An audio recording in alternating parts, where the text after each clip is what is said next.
Ladies and gentlemen, it is my honor to introduce our next speaker for today, Mr. Utkarsh B, the founder and Chief Technology Advisor of xmplify.tech, the former Chief Architect at Flipkart. Mr. Utkarsh is an esteemed figure in software engineering and architecture with over 2 decades of experience in crafting resilient, scalable systems that are lasting impact across various domains. As the visionary behind Xmplify Tech, Mr. Utkarsh has pioneered the innovative residential architect model, empowering startups and professionals to adopt impactful, scalable technology solutions. His approach emphasizes evolvability, creating architectures that mirror real world dynamics, leverage adaptability, and scale efficiently. Through his work, he not only builds pragmatic solutions, but also champions the creation of high performing teams. That's something that we at RACE also would like to nurture. That's something that we can get in touch with probably later on. Nurturing the tech leaders of tomorrow. Utkarsh's impressive tenure as a chief architect at Flipkart saw his navigate high stakes scenarios like Big Billion Days, delivering robust and agile platforms. His strategic leadership ensured end to end coherence and resilience across Flipkart technology landscape. He is a dedicated mentor and a passionate advocate for harnessing India's tech talent for global transformation. Guiding the next generation of professionals, some of his specialities include pragmatic and evolvable architectures, internet scale distributed systems, scalable data storage, business continuity, synchronous disaster recovery, site reliability, data security, architectural governance, performance optimization, developer productivity, and mentorship. Please join me in welcoming Mr. Utkarsh B to the stage as he shares the insights into evolving landscape of technology, how we can build resilient, impactful solutions for the future. Please. Good morning. Doctor, please. I just slept 2 hours and I'm here. I think I have enough energy to get energy back from you. Otherwise, I will not be able to speak. While we bring up the deck, I'm not a deck guy, by the way. I love speaking. Without a deck, software engineers really love writing anything beyond code. So creating a deck, I think the team had been after me to get out a deck, but I just made it on the flight just to have few anchor talking points. I'd also encourage you guys to please ask questions, keep it interactive. That's the best way to digest and assimilate information. And for me, it's also continuous learning. The more I hear from you, I also learn. And if I just tell you a quick fact that, if today I feel that I'm wiser in terms of creating these scalable architectures and everything by design, only about 50 to 60% of my learning is through my own experiences directly, coding systems, designing and architecting systems. The rest of the 50% has come from guys like you. In Flipkart, there were at scale about 1,900 engineers, 60 architects are working with me. My pet pastime was to find enough calendar, free spaces, walk the floors, randomly, identify a face, go to them and say, "Kya chal raha hai?" And "Kya chal raha hai" say, the story begins, and it would be as simple as, "I'm stuck with this problem," or "This is what I solved yesterday." And when you walk down the life of an engineer and architect, the learning that you get from the ground is something that is unparalleled. You'll not get in blogs, you'll not get in books. So yeah, I think you guys are a privileged lot. You are not in a traditional institute where, when I was in IT, had come fresh out of school, it was all incoming, right? All the information was incoming from the instructors, from professors, but not from peers. Peers were all digesting. Here, you all have some experience, right? The more you share with each other, I think that wealth of learning alongside what the course gives you, I think is the best value that you can have. So I feel you are privileged. Cool, so we'll get started. So I was dabbling about what should I speak about. Since we have been part of Flipkart kind of a journey, I joined way back in 2010. I believe I was the 32nd employee of Flipkart in 2010 when Flipkart was only selling books.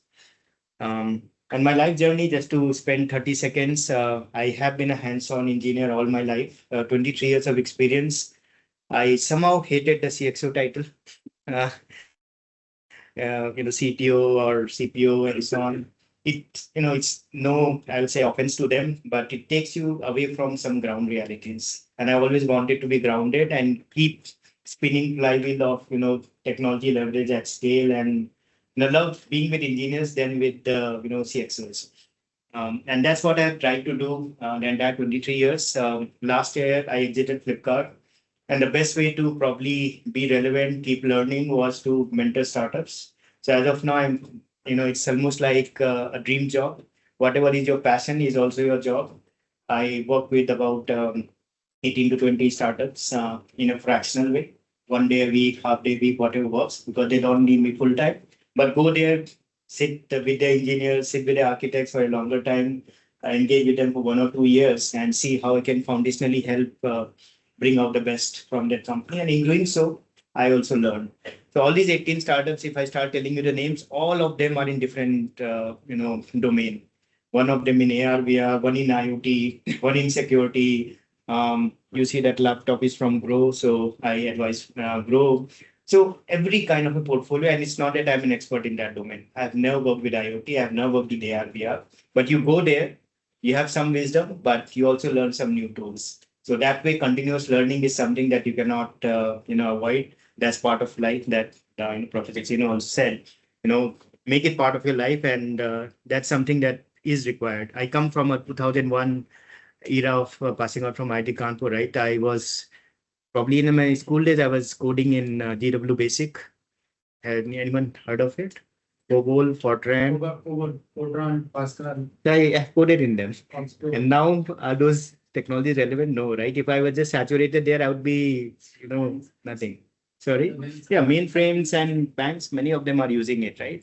Yeah, so in last 20 years, probably I might have learned 200 technologies. And today in the Gen AI era, I'm also learning Gen AI. So unless you are right there, upskilling yourself, you are going to die down. Also get started. Yeah, so like I said, worked with Flipkart for so many years. So I felt that the confluence of tech and business is something that we should talk about.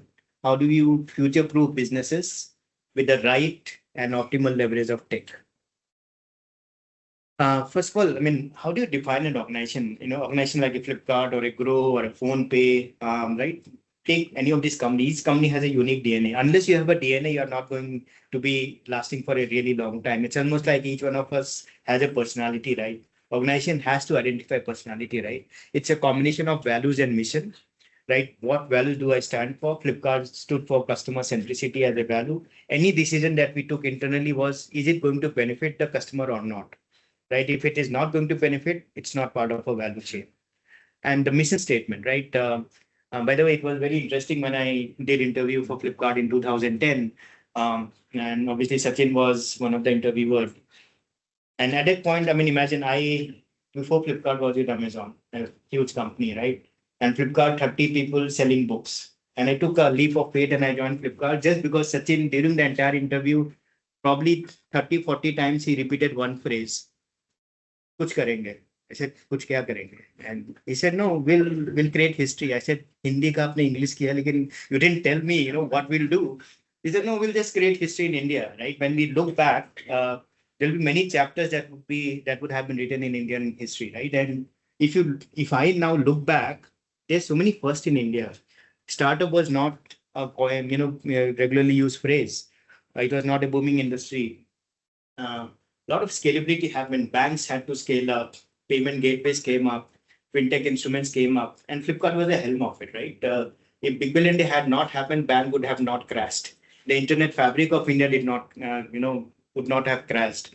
I mean, those are stories for some other time. Big Billion Day actually pushed the economy to quite an extent, and almost everyone had to wake up that we can do a lot more, as an ecosystem player, right? So that was a value and mission that probably defined Flipkart, and proud to be part of that journey. Now, when we think about a progressive business and see, we are in an era, probably this is more than ever before. We are in an era where mundane businesses will not survive for long, right? With Gen AI, I'll talk about it later. The barrier to entry is so minimal, right? That you can kickstart any business. Many of the things can be easily automated. So you need to be really progressive, and let's see what are those traits that make your business, progressive. Right from agility. Now, agility is multidimensional. If you are not agile, right? If I mean, go and study about multiple companies which are pre-Gen AI and post-Gen AI. There are many companies which were like a rocket, going up and up before the Gen AI wave came in, and now they are saturated, right? And they could not be agile enough to adapt to and embrace the newer changes in technology, right? So unless you're agile and malleable in a way, you'll get stagnant, with changing trends around you. Many things change, not just technology, right? The economic factor changes, people's requirement change. Uh, how many of you, use Zepto or Blinkit and Swiggy's of the world? Have they spoiled you? We are in a era. I come from Lucknow, where we used to create monthly shopping list and give it to the kirana store, saying कि आप आगे दे दो, right? But now there's no there's no method to your purchase. The cook will be at my home and say, "Sir, mirchi khatam ho gayi." Oh, Zepto hai, right? Just add one mirchi and it will be delivered to your home. So you have left your planning long behind, right? So that's what I'm saying, right? And it's not that kirana store, kirana store is also there, but his life is threatened by Swiggy's and Zomatos of the world. So which is where you need agility, right? Things are changing around us. Unless you are agile, your business model may be irrelevant. Sustainability, so many dynamics. It's not that you sustain later, right? You might have, for example, Flipkart itself, right? 2010, 7 to 10 was just about books. And every 3 months, we used to launch one category.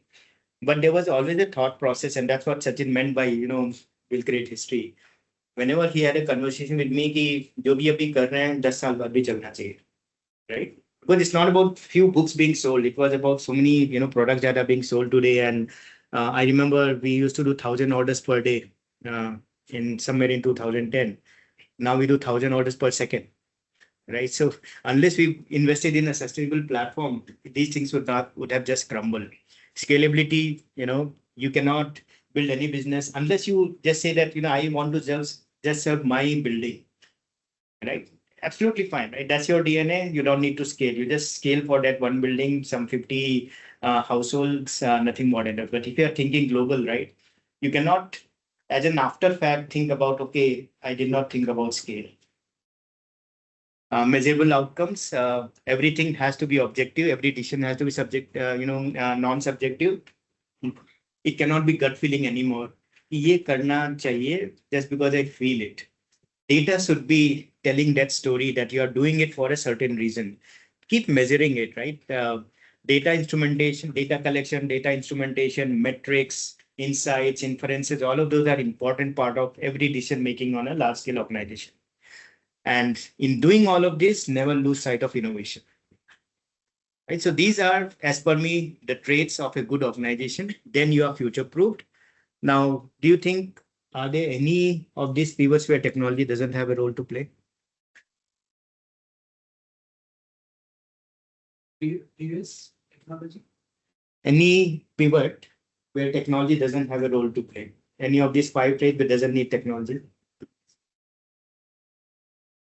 And are there any traits that I'm missing out, which in your mind, if you are a businessman, you would say, oh, I'm fundamentally missing out one trait, probably that's not covered here? Very customer focused. Yeah. Setting that, I put it in the baseline itself. Hygiene above. The baseline ke upar we are building the traits. I said, let's, go one by one, and I'll not take too much time just to, get you the essence of it. All of these, I guess, if you have been part of tech-centric industries, this makes you agile and adaptive, right? DevOps practices, the way you push code to production, manage quality, agile practices, data analytics, business intelligence, all these buzzwords, A/B experimentation, being on cloud rather than, you cannot have few servers sitting here and you say run business out of a room like this, right? You need to be on the cloud. Modular systems, right? It's not that you write, I obviously in school days used to write, code in such a way that there was some middleware, write to database, front end and done, right? So there's a huge business logic layer in probably one class and so on, right? You cannot run a business out of it. So this for me is table stake. If you are not doing even this, then you have no right to exist in a tech-centric industry. This makes you fundamentally agile and adaptive. But the world is changing very fast. You need to be even more swift. Let's see what makes you progressive. Customer feedback loop, right? You cannot delay it. It is a real-time feedback loop. How is the customer interacting with your platform? What is working, not working from his eyes? In Flipkart, I've seen enough stories, even in many early phase startups. Um, if there's an issue from a customer, a developer or an engineer will come and say, looks fine to me. Look at my dashboard. My uptime is 99.99%. I don't see errors in my service. So he'll dismiss, saying that my service is fine. Everything is fine, right? But the customer is complaining. Is that the right metric? No, it's an inside metric, right? I can claim glories that my service is absolutely beautifully working. But if the customer is not happy or something is wrong somewhere, hence this customer feedback loop is near real time. Well, whatever you do is all a sum total of many services. How is it manifesting to the end consumer is what is important, not your glory days. So that's the customer feedback loop.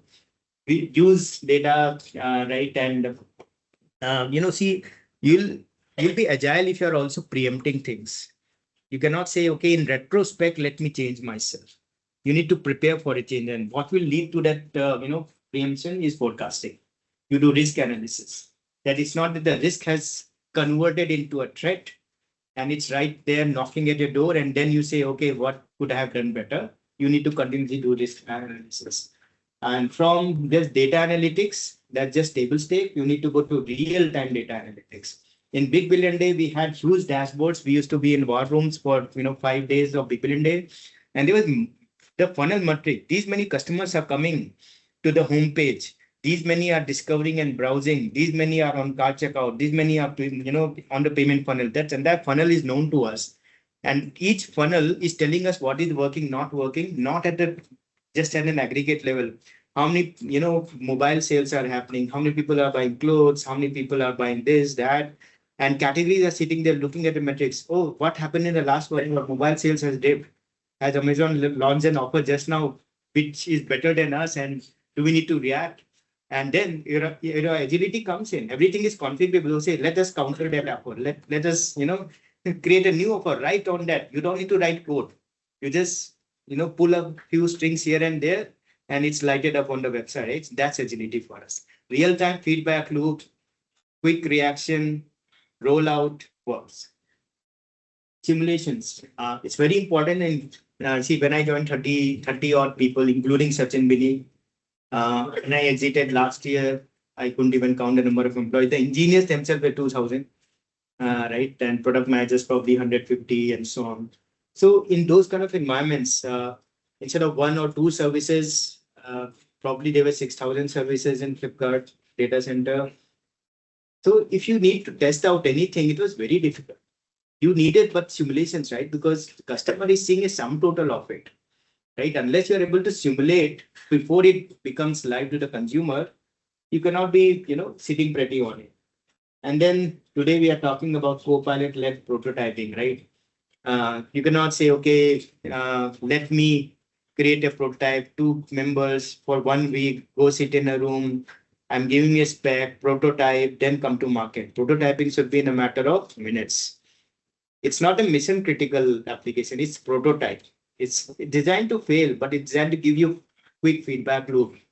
Here use a copilot, use cursor, generate code, plumb it and make it live. Get a quick feedback loop. Don't waste your time in 1 week of doing things. So this is progressive when we come to agility in today's world. If you have any questions, pause me and keep asking. Right? Don't defer it. Yeah, for example, do you understand warehouse? Yeah. Right? Where many items are kept, right? And warehouses are not small. Flipkart warehouses, some of them were of the size of a football field and so on, right? Now, when there was, let's say, Big Billion Day, right? Or if you want to do quick deliveries, How can I predict that once an order has been placed, reached the warehouse, the person goes and picks it, packs it, puts it into a shipment, and goes away? How much time does it take for it to happen? I cannot go by gut feeling. Maybe 10 minutes, maybe 30 minutes, and there are too many orders coming. 1,000 per second orders, right? 1,000 per second, or you can't even pick from a table one person, right? Or that do you need 1,000% then to pick? So you need to write simulators which mimics a warehouse in a software, subject it to that kind of a throughput variability, and see what will be the turnaround time to pick, pack, dispatch. I need predictability in big billion days. So that is simulation, So software-based you simulation. get the idea based on that. So these many requests come. Right. And this is the time. Absolutely. Based on that, you can. We actually simulate big billion days also. Next time big billion day comes, uske probably 1 week before, get up in the night around 2 a.m. Open Flipkart app. It will crash. Because what we tend to do in those times is crash the website, real time, play out the scenarios of people, these many consumers. We mimic consumers on production. Because you are sleeping, we can afford to bring Flipkart down. So we do a lot of these rehearsals. That's simulation.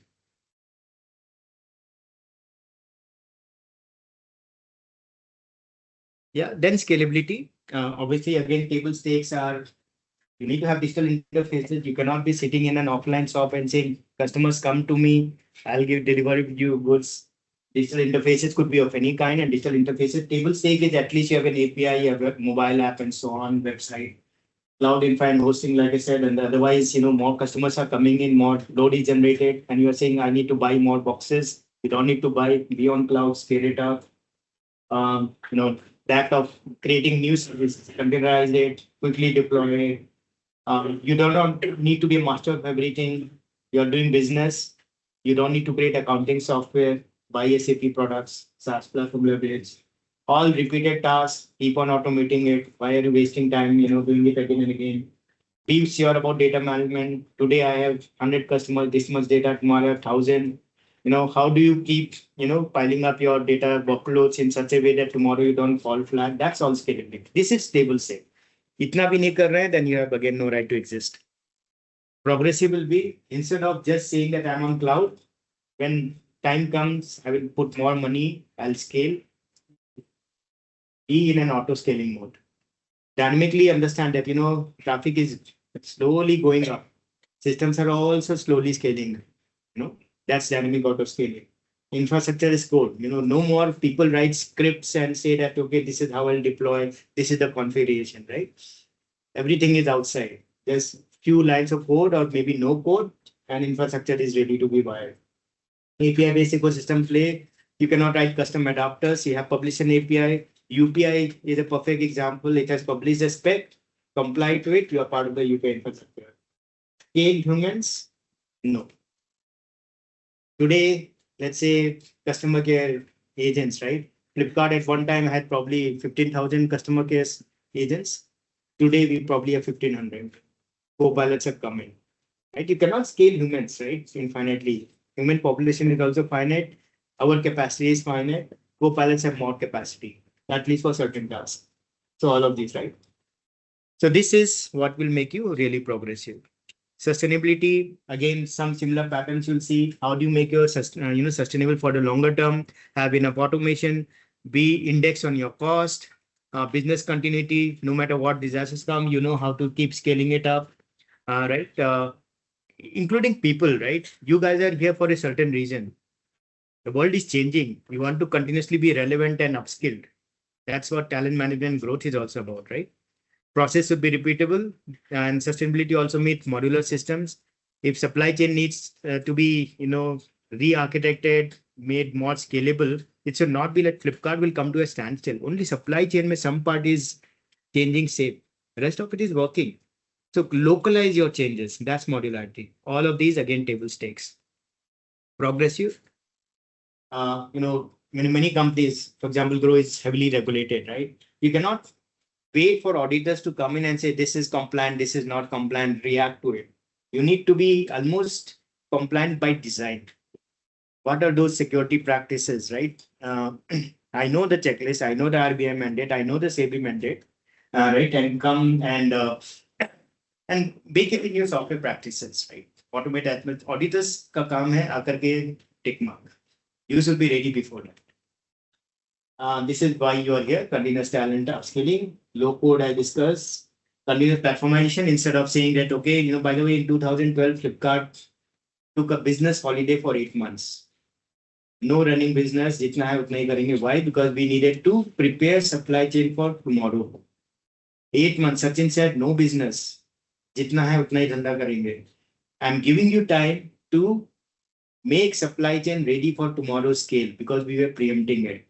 That we cannot do anymore. When I look back, that were 8 months lost in business. So continuous platformization is every time you smell something bad, keep on re-architecting. Small re-architectures, not a mega one. Data is a big asset. I think AI is all foundationally data.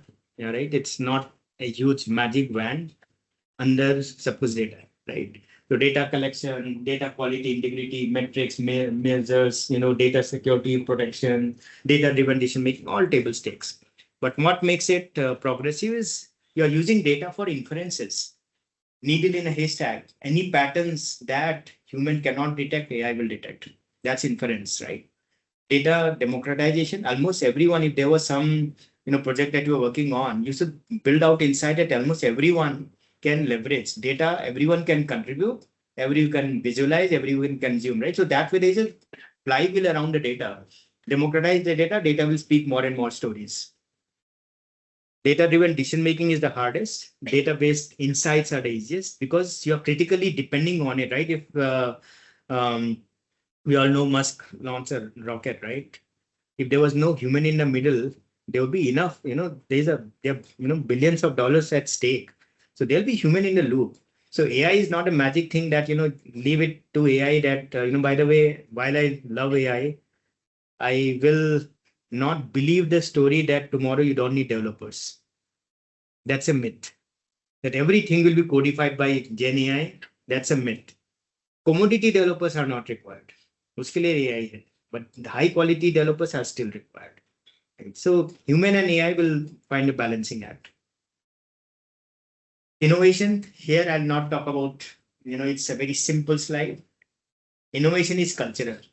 You cannot say कि ये करो, ये innovation होता है. Innovation is all about your mindset. Free up some time. Free up people. Free up time. No matter how busy I am, working with 18-20 startups and so on, I have a ritual, daily ritual. Between 7 to 8, I just meditate. And at that point, I have no constraints. I'm not worried about, roti kapda makan. I'm not worried about today what all I have to do, right? What are the objectives? What is pending? What is my backlog? No. 1 hour of Zen mode, thinking like a monk. Key, what more I can do. That's where innovation, it will not come overnight. Do it every day. Maybe one day some bulb will light up and say, okay, maybe this is a great idea. So innovation is just about the state of the mind, right? And in a large scale organization like Flipkart, it was very, very difficult to just say, you can come to a town hall, Sachin will say, guys, I want innovation. It doesn't work, right? Instead, what I used to ask Sachin to say is, guys, every day, 1 to 2, 2 to 3 is, let's say, lunchtime, 1 to 2 is your Zen hour. It's your birthright to not talk to anyone, not go to any meeting, just be within yourself. When you're within yourself, something will come out. I don't care what it is.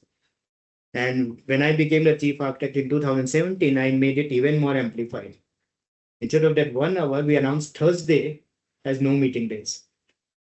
So developers अपने seat पे होंगे, no one can come and talk to them. CMs can also not come कि कम एक काम करना है. आज मेरा दिन है. Right? So, and Thursday से जो ideas आए थे, they were really beautiful. So it's just a state of the mind for me. So we started from a baseline.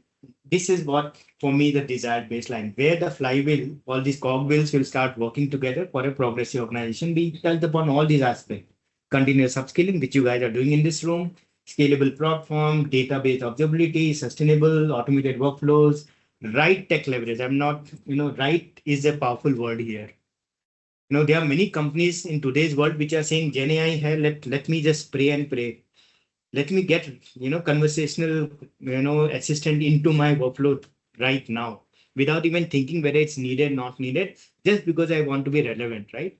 That's not the right tech leverage. See what's the ROI that you get from that technology, right? And at a, you know, frontier is the experimentation and IP creation. So let me quickly touch upon 4 5 elements. If you guys are going to be entrepreneurs tomorrow, these 4 5 line items you can keep at the back of your mind for the next 10 15 years, your business will be safe. One, you are not alone in this world anymore. When we did Flipkart, when we did first big billion day, we were alone. That's why 2014, I don't know how many of you got mail from Sachin. There was a public apology. Right? We are overwhelmed with the response. We did not live up to the expectations. Many things did not work. By the way, one of the system that I coded also crashed, right? So we felt bad, right? But it was also emotional that we cannot repeat this. And we came back very strong the year later. 2015 onwards, scale is taken for granted in Flipkart. It was almost like business will say 25x scale hoga, this big billion day. We said, okay, 50x kar dijiye, 100x kar dijiye, doesn't matter. But the first big billion day, they said exactly 25x. And that is peak of peak of peak. Okay. We just touched around during testing 25, 26x. What we got was 37x. We were not even ready for it. So all those were learnings, right? And we also said, okay, we'll create more buffer. Business also became better and so on. So point I'm making is big billion day was a failure because we were alone. Next year, payment gateways, all the banks, payment gateway not scaled. But next year they learned that India can generate that kind of a traffic. So they upped their game. And we had to shut shop of Big Billion Day at 2 p.m. We have announced 8 a.m. say 8 p.m. Big Billion Day will run. That was a one-day event. By 2 p.m. our inventory was sold. It was not an offline shop ki shutter band. It's an online shop. You cannot just put a blank page. Sorry, we have run out of inventory, right? We have to do a lot of tikram there just to see, what we can do. And we ran out of supply chain capacity. Blue Darts, FedEx, everyone on the ground, they said, no, we have no more fleet, right? We have exhausted. Sachin had to rent 4 cargo planes in 2014 for, movement of goods. And you also would remember that Tatkal booking was exactly at 8 a.m. Ye sab humne socha nahi. 8 a.m. is when Big Billion Day happened. So 8 a.m. Tatkal, huge traffic. 8 a.m. Big Billion Day, huge traffic. The internet fabric of India choked. So many things failed as an ecosystem, but everyone felt now is the opportunity. Let me scale up, right? So today, everyone is an ecosystem player. You focus on your core value. What do I bring to the consumers? There are so many partners around you that will make. There are cloud providers. There are SAPs of the world. There are so many SaaS platforms. There are HR management tools, UPI network, payment gateways. आप अपना काम करिए. Be ready to integrate with them, and sum total is what you give to the end customers. So this is a very powerful weapon for you, ecosystem leverage. Aisa, there might be an incident or scenario where you run out of the material. For example, this pen. Entire people have ordered this pen and you don't have stock. So how you handle that? That again, we do not promise blindly. That's why Flipkart is complex. अगर एक pen है एक ही खरीदे.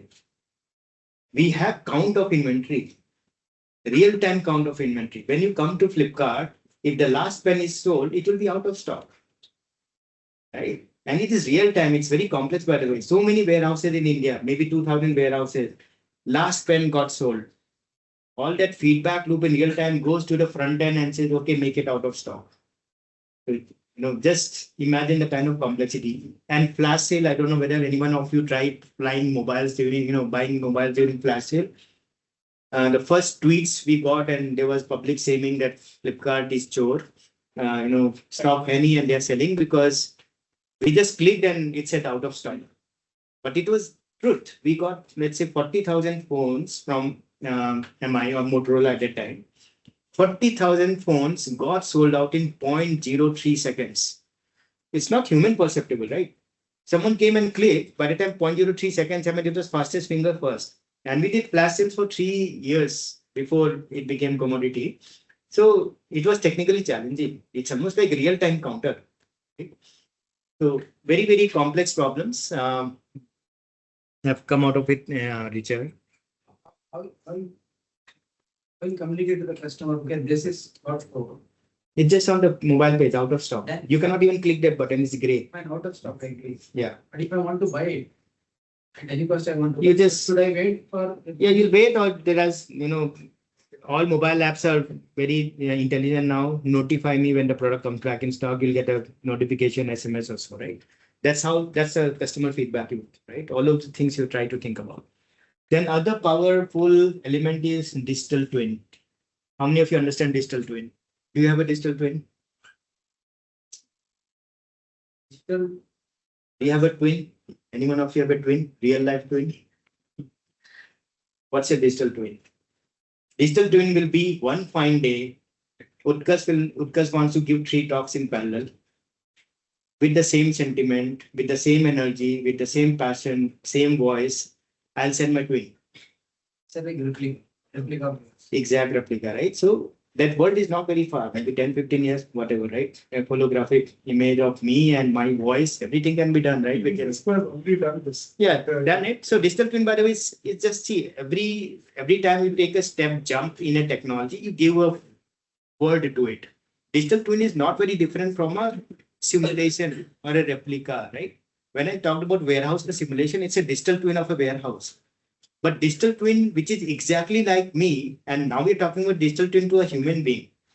If you can mimic my voice, understand how I think, even for a new scenario, this is how Utkarsh will think and this will be the output, right? All of those is extrapolation, forecasting. Once you reach that state, you have publicly, created a replica of yourself.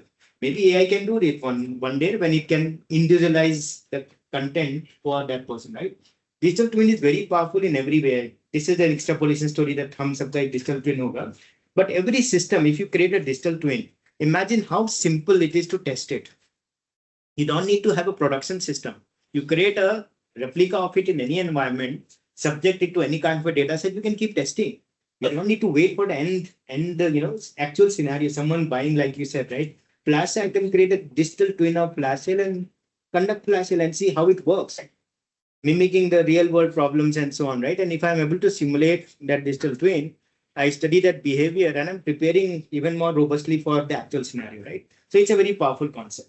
This is the life cycle. Create a virtual model, give it the data, monitor and simulate, analyze it, then optimize and innovate, right? Keep doing that. That's all. I mean, digital twin is nothing very fancy. I think now the cyber criminals are using this concept. Yes. Yeah, absolutely. Disrupting business. yeah. They're creating the clone of everything. My voice gets cloned, me as a person gets cloned, right? It's deepfakes. Sorry. Yes. See, if you think about it, if I take any foundational model, language model, right? And today it's a generic foundational model. It takes world data and gives you world output, right? If there was a foundational model for you, what's your name? So let's say I prefix that name to that foundation model. That's your foundation model, and that sits only on your mobile. It's hearing you speak. It's hearing you, take actions. It's observing what you do. That's the only memory it has. What is AI? Predicting, forecasting basis past trends. And with generative AI, it is generating also somewhat. You have been writing documents in a certain tone. It will start writing that tone because it has seen in the past. So I can mimic your voice. I can mimic the way you write. I can mimic your writing calligraphy. Everything if you can mimic, that's a digital twin. So deepfakes are possible. AI Copilot, I think everyone cursors you have been using. If not, do use it. What is it doing, right? It's your assistant. It is giving you suggestions. Repetitive processes are going away. You do not need to be a monotonous worker. You think about something superior. Let AI Copilot do everything. Workflows are streamlined. Complex works are becoming simpler and so on. So at the end of it, you have enhanced productivity and efficiency, right? So that's the advantage of Copilot. But the world will not stop at Copilot. There will be autonomous AI agents, which means I don't even need to be there, right? some of the non-mission critical chatbots are that there's no human in the loop. You're talking to an AI. I mean, yesterday my Air India flight was late. I knew behind the scenes that it was an AI chatbot, right? So tomorrow you don't need a chatbot, it will be a human impersonated voice. You'll feel like you're talking to a person, but it will not be a person, right? And it's not mission critical, right? If I don't get the right answer, it's not going, it's not going to kill the world. But if I'm, doing a robotic surgery on a patient, maybe there I will not use this. It will be human in the loop. So we'll use it wisely, but autonomous AI agents will definitely be there for many things, right? Maybe I do not, entire warehouse may be non-human. The act of picking, packing, dispatching, any robot can do. So that's the world of autonomous AI agents when used wisely. And then again, the world doesn't stop there. Copilot to autonomous agents to a consortium of agents. Just like we come together, she talked about the org structure here, right? There are HR, there are professors, there's admin team. Treat it like that organization. There's an HR AI agent, there's an IT AI agent. All of these collaborate with each other just like we do. And this sum total brings about some outcomes to the organization, right? This also will be a reality, which means these are judging each other. They are interfacing with each other just like normal human beings, right? Already this world is beginning to come out with many startups. So at the end, I'll just say that, for future-proofing business, to be relevant, to be progressive, this is the guru mantra for the next 10 years. AI to Gen AI is a reality. That's the next, or the industry revolution in a way is happening as we speak. What it does, it's eliminating many barriers to enter and run a business. Okay. Use a cursor or any, code generation tool. Just say, can you create me a website like Flipkart, which does buying and selling of certain products? Rest assured, it will generate. It may not be scalable. It may not be adaptive. It will generate. So barriers are going down. What it took us probably a few months to create Flipkart base, AI chatbots, cursors can do it in a second. So barrier is less. And data scientists, right? Now there are two classifications. Data scientists are data researchers. Data scientists traditionally who used to do sentiment analysis, classifications. Are they required anymore? How many of you believe they are required? If you are one of those data scientists and you believe you have a job is gone. Foundational models can do much better classification and sentiment analysis because they are working on humongous amounts of data. That's not at all required. Those data scientists researchers need to solve higher order problems, right? You also need to realize that you are going to work alongside. You cannot escape that reality. Alongside you in this room in 15 years from now, there'll be AI agents sitting. Right? Digital twins will be there. So accept that reality, prepare for that reality when it comes to your business. So AI will define the new baseline, not. And it's not that humans are weak, right? Humans now who are comforted, who have relaxed, they need to go up in Maslow's law and say that I have to solve higher order problems. So it's a push to us. Don't do mediocre job. Don't do commodity work. Let AI agents do it. Because we have been doing it for so many years. They can be easily trained and they'll do it. Which means I can now solve better problems, unlock new value proposition to the end consumers, right? So when the baseline is being defined by AI, you need to go beyond the baseline and you are expanding. And see, AI is also good in a way that my memory is finite. I'm 40 plus. Many of people that interact with me, I'm very good with photographic memory. I'll remember all these faces. But in 6 months' time, if you ask me what's your name, I'll feel embarrassed. Naam nahi yaad rehta mujhe. Right? So my memory, my context window in LLM world is very finite. But LLM ka context window is huge. So my human intuition is my strength. My gut feeling is my strength. And if I make AI agent my co-pilot, it is expanding my context window. It is enhancing my human intuition. Right? So with all of these blessings with you, this is the bottom line that give up mediocrity, leverage tech the right way, and unlock higher order value. That's what will make you a future-proof business. With that alignment. Thank you. Enable. Please switch on that mic and ask anything. Slide.